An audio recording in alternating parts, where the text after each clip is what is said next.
Se você vive estressado, preocupado com o jeito de cuidar da sua grana, se você está sem dinheiro, então se entra muita grana e mesmo assim você vive apertado, é porque talvez você não tenha entendido ainda que cuidar do seu dinheiro tem muito mais a ver com o seu comportamental do que com conhecimento técnico. E por isso, nesse vídeo, eu vou falar sobre 5 ensinamentos que eu aprendi com Morgan Housel no livro Psicologia Financeira. Se você quer então mudar seu jeito de lidar com a grana, fica aqui comigo nesse vídeo que você vai aprender.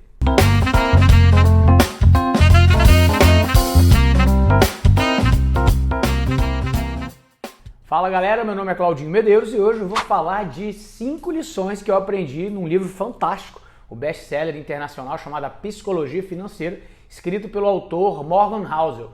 O livro é imperdível e fala sobre como nossas atitudes para gastar, poupar e investir nosso dinheiro são mais irracionais do que a gente gostaria de pensar. Vamos então aos 5 ensinamentos que eu aprendi com o livro. Lição 1. Todo mundo tem atitudes muito diferentes em relação ao dinheiro e essas diferenças são relativas ao histórico de vida dessas pessoas. Nessa parte, o autor usa como exemplo investidores que nasceram nos anos 70 e que começaram a investir em ações na adolescência. Essas pessoas viram o índice S&P 500 valorizar cerca de 10 vezes em menos de 2 décadas. Mas quem nasceu apenas 20 anos antes, nos anos 50, e começou a investir em ações durante a adolescência, praticamente ficou 20 anos sem ver o índice sair do lugar. Obviamente, segundo o autor, as atitudes dessas duas gerações em relação ao mercado de ações são completamente diferentes, dadas as experiências que elas tiveram, né? Resumindo, a sua história de vida e sua crença em relação ao dinheiro conta muito.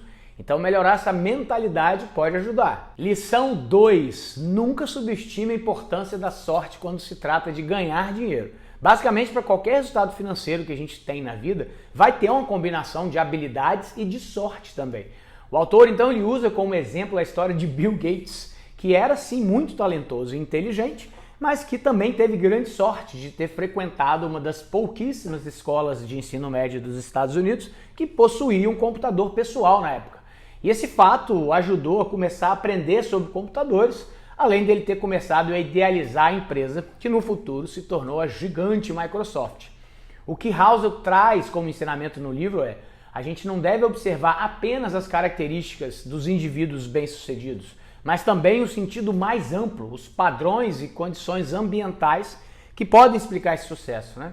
Portanto, complementando o autor, eu vou dizer, provoque essa sorte, mude seus ambientes, aumenta a sua capacidade de capacitação, faz network com pessoas que têm o mesmo objetivo que o seu, enfim, crie sua própria sorte. Lição 3. A gente deve aprender a dizer isso já é suficiente. Housel mostra que é natural para nós, seres humanos, querer sempre mais, né?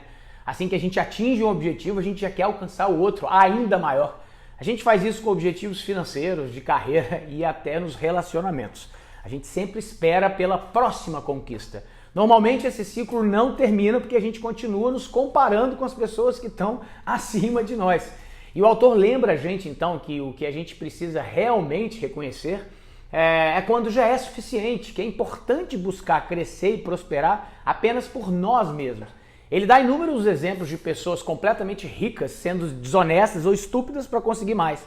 Um dos exemplos é o do Bernard Madoff, né, que já era ridiculamente rico, mas mesmo assim construiu um dos maiores esquemas de pirâmide já feito e acabou preso, condenado a mais de 150 anos de prisão. Ele morreu preso em 2021. Lição 4. Aprenda a apreciar a mágica dos juros compostos. Os juros compostos são realmente uma maravilha e o Housel não poderia deixar essa lição de lado. E aqui eu vou trazer um exemplo de como pouco dinheiro investido por muito tempo vai deixar você rico. Imagine que você pode começar hoje a poupar R$500 da sua renda todos os meses e que você comece a investir esse dinheiro em uma carteira diversificada que vai te trazer uma média de 12% ao ano em rentabilidade.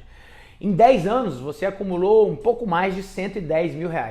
Só que em 30 anos você vai ter mais de R$1.540.000, sendo que apenas 180 mil saíram do seu bolso. Quase 90% do dinheiro, mais de 1.360.000, você recebeu em juros compostos.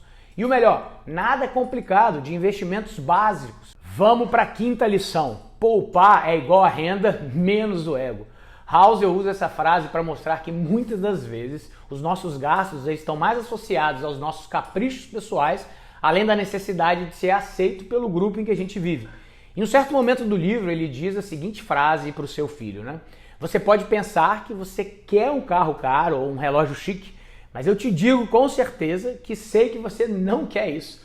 O que você quer é o respeito e a admiração de outras pessoas. E você acha que ter coisas caras vai chamar a atenção das pessoas que você quer e que te admirem, né? E realmente essa é uma maneira interessante de ver as minhas despesas, se eu olhar para elas entendendo quanto disso é baseado no meu ego. É importante notar que o percentual da renda que a gente economiza é a única variável que a gente pode controlar. Eu não consigo controlar tanto quanto eu ganho e também não posso controlar o retorno do mercado de ações, Bitcoin, mercado imobiliário, enfim. Mas eu consigo controlar o que eu vou poupar da minha renda.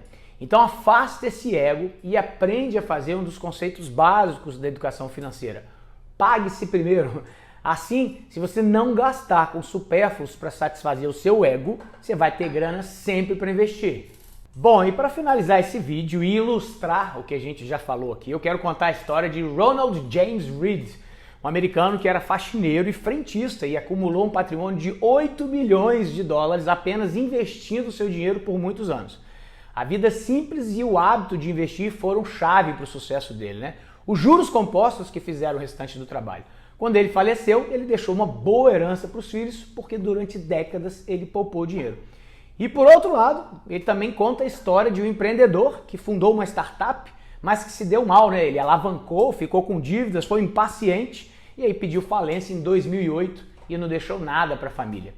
O ponto importante aqui é que há poucos setores em que o conhecimento é primordial, como no caso dos médicos cardiologistas e engenheiros de prédio.